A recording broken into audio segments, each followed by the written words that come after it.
ये क्या हो गया? मैंने इस भैरवा से अपना बदला तो ले लिया, लेकिन लगता है इस धोखेबाज ने मरने से पहले वार करके मेरी शक्तियां मुझसे छीन ली हैं। और क्या मेरी माँ अभी भी जिंदा है? मुझे जल्द से जल्द उस पक्षी का पीछा करना होगा।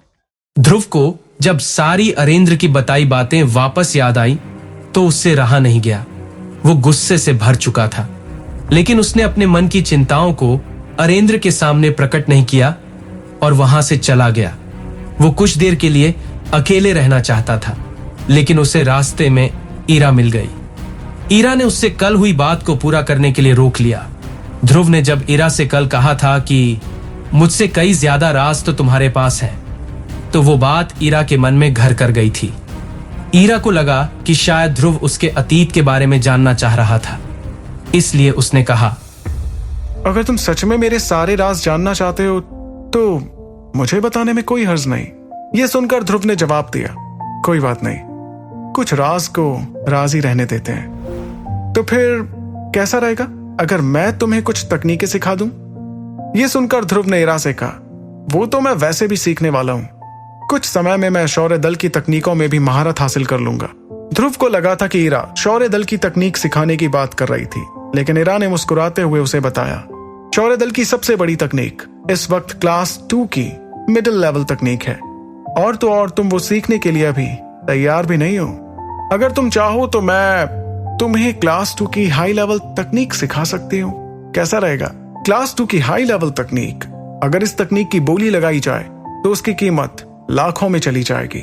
और ईरा ध्रुव को यह तकनीक मुफ्त में सिखाने की बात कर रही थी। ध्रुव ने सोचा, अगर वो विदुर से नहीं मिला होता तो शायद उसके और ईरा के बीच जमीन आसमान का फर्क होता। लेकिन अब क्योंकि ध्रुव कुछ तकनीकें सीख चुका था, इसलिए वो आगे बढ़कर और तकनीकें सीखने को तैयार था। लेकिन एक बात ध्रुव की समझ में नहीं आ रही थी कि आखिर ईरा को ये सारी तकनीकें कहां से पता चली। तभी ध्रुव ने अपनी अंगूठी को घुमाते हुए ईरा की तरफ देखकर मुस्कुराया। वो जानता था कि जिस मदद की उसे जरूरत थी वो उसकी अंगूठी के अंदर आराम कर रही थी। इसलिए ध्रुव ने ईरा को जवाब देते हुए कहा, शुक्रिया ईरा, लेकिन इसकी कोई जरूरत नहीं पड़ेगी। मैं खुद के बल पर सबसे ताकतवर बनकर दिखाऊंगा। ईरा ने अपना सिर हिलाया और ध्रुव को अकेले छोड़ने का फैसला किया। ब्रेक लेने के बाद ध्रुव के दिन आराम और खुशहाली से गुजर रहे थे, लेकिन ध्रुव, जिसे कड़ी ट्रेनिंग की अब आदत हो गई थी, उसे आराम करना रास नहीं आ रहा था। वो इस ब्रेक से बोर होने लगा था। हर दिन वो ईरा के साथ मैसोडोरिया घूमता, लेकिन चुपके से पहाड़ों पर जाकर अपनी तकनीकों की प्रैक्टिस भी करता। और जब लोग ध्रुव को घूमते हुए देखते तो आपस में उसकी बात करना शुरू कर देते। इस वक्त ध्रुव की बातें पूरे मैसोडोरिया शहर में हो रही थी। कुछ लोग तो उसे झुककर सलाम भी करते थे। ध्रुव उन्हें देखकर मुस्कुराता और ये सोचता कि वक्त और लोग कितने जल्दी बदल जाते हैं। पहले जो लोग सिर उठाकर उसकी बेइज्जती किया करते थे, आज वो ही लोग अपना सिर झुकाकर ध्रुव को सलाम कर रहे थे। एक दिन ध्रुव ट्रेनिंग के लिए पहाड़ों में गया।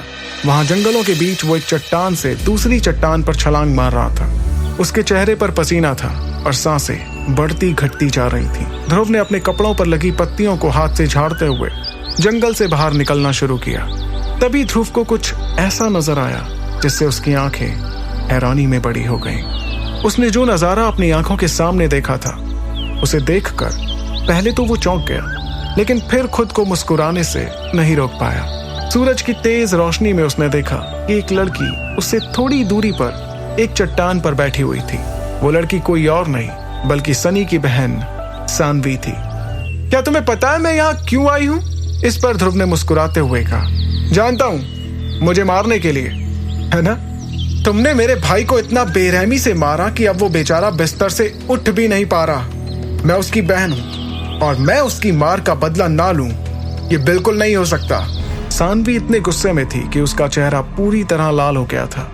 ये देखकर ध्रुव ने भी नाराजगी से उसे देखा, लेकिन कुछ नहीं कहा। चाहे कुछ भी हो जाए, मैं तुम्हें इतनी आसानी से जाने नहीं दूंगी। ये कहकर वो लड़ने के लिए तैयार हो गई और उसने तुरंत अपने दाहिने पैर से ध्रुव के सीने पर हमला किया।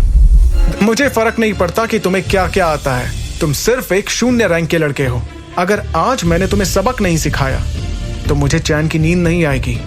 इतना कहने के बाद उसने फिर से ध्रुव पर धावा बोल दिया। ध्रुव ने आज से पहले ऐसा किसी को नहीं देखा था जो इतनी फुर्ती से हमला करता था। ध्रुव हमला करने के बारे में सोचता उससे पहले ही सानवी का दूसरा वार हो जाता। ध्रुव सिर्फ उसकी मार से बचता रहा। वो इतनी तेज लाते चला रही थी कि जमीन पर गिरी पत्तियां और धूल भी हवा में उड़ने लगे थे। ध्रुव अपने हाथों से उसके हमलों को रोक तो रहा था, लेकिन सानवी के हर हमले के साथ ध्रुव के हाथ कमजोर होते जा रहे थे। ऐसे ही उसने ध्रुव की तरफ छलांग लगाई। ध्रुव ने अपने हाथों को सामने लाते हुए कहा, वैक्यूम हेड। उसके ये कहते ही उसके हाथ पर शक्ति मंडराने लगी और सानवी उसकी ओर खींची चली जा रही थी। ध्रुव की शक्तियों को अचानक महसूस कर सानवी दंग रह गई थी।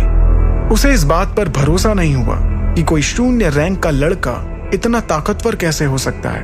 वो जमीन पर गिरी हुई उठने के बारे में सोच ही रही थी कि अचानक उसे सूरज की तेज रोशनी में उसकी ओर तेजी से आता हुआ ध्रुव दिखा, जिसने गुस्से के साथ सानवी से कहा, अब मैं तुम्हें बताता हूं कि मैं क्या कर सकता हूं। आगे की कहानी जानने के लिए देखें अगला एपिसोड सिर्फ पॉकेट एफएम के यूट्यूब चैनल पर, और सुपर योद्धा के सारे एपिसोड्स को सुनने के लिए डिस्क्रिप्शन में दी लिंक से डाउनलोड करें पॉकेट एफएम ऐप।